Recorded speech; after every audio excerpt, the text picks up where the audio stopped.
Greg Moore starting his 23rd season as the head coach at FPD, and the Vikings have had two straight solid seasons with two straight region championships.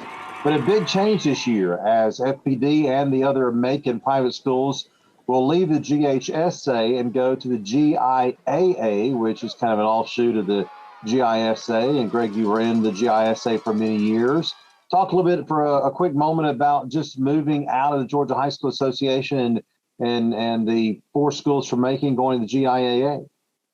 Well, we obviously felt like it was in the best interest of our student athletes to do. We had a great relationship in the Georgia High School Association, and very pleased with our time there. And we're a little disappointed at the way some things had come down in terms of decisions being made in terms of alignment and enrollment and multipliers and service areas and all those kind of things that we just felt like as an independent school that at some point there ought to be the right to exercise your independence, if that makes any sense.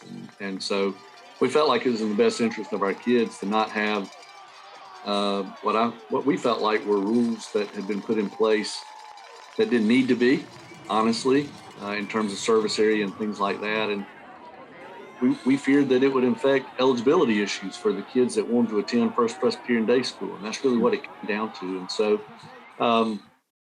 we feel very good about the GIAA, the leadership of Tommy Marshall and people like that have stepped into some key roles there.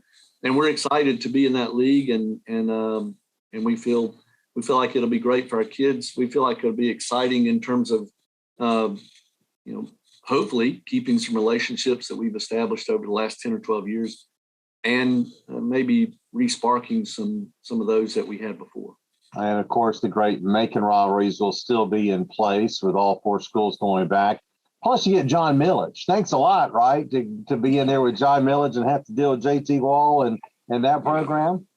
Pretty doggone good football team, and not just football. They've won a lot of championships, and so we learned real quick when we went to the GHSA a dozen years ago that the league you're in doesn't at all define what kind of competition are you getting and who can play and who is really going to be hard to deal with. Class A private has been something tough and great for our kids and our program.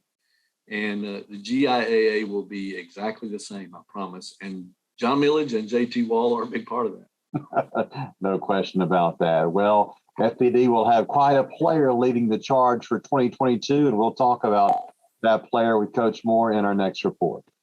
FPD coming off two very solid seasons, and Greg Moore, the head coach of the Vikings.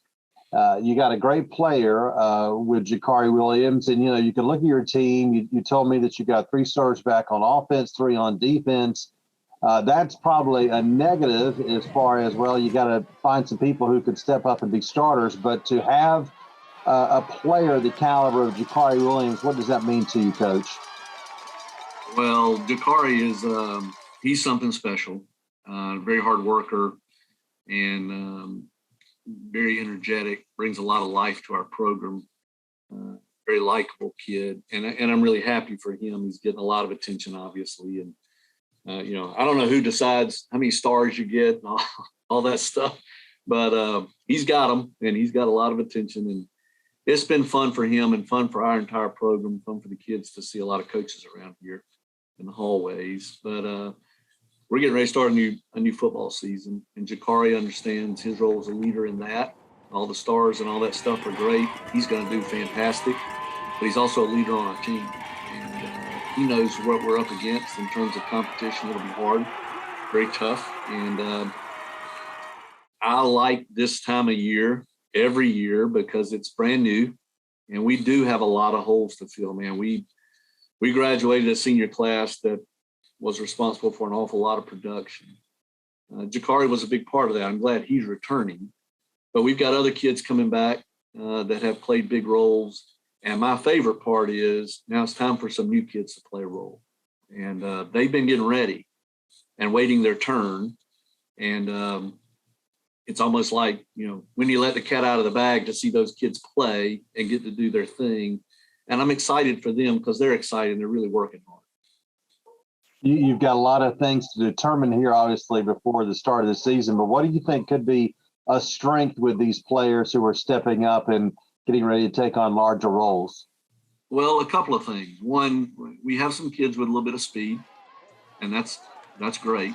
And then two, I really, the culture that we've been fortunate to build here is really positive. And kids here enjoy each other. They enjoy being on our team. They enjoy pulling for each other and working hard together. We've had a great summer. We've had 5 weeks of workouts that have just been fantastic. And now, as we start getting closer to the season, time for some people to step into some roles.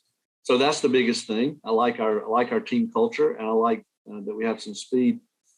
If you ask me what I'm worried about, it's the same thing every year. We lost 4 starting linemen on offense, and that's hard.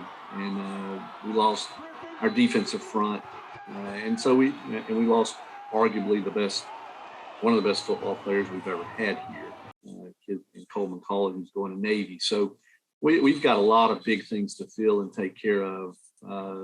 Nothing short of the fact that we got a lot of work to do. That's for sure. It should be a lot of fun to see how those young kids play out. The first game will be in the GIAA Kickoff Classic at West Georgia on August 27th against Chambers Academy from Alabama. Should be a fun year to see how the Vikings do.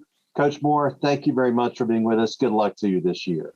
Thank you, Bill. We appreciate you.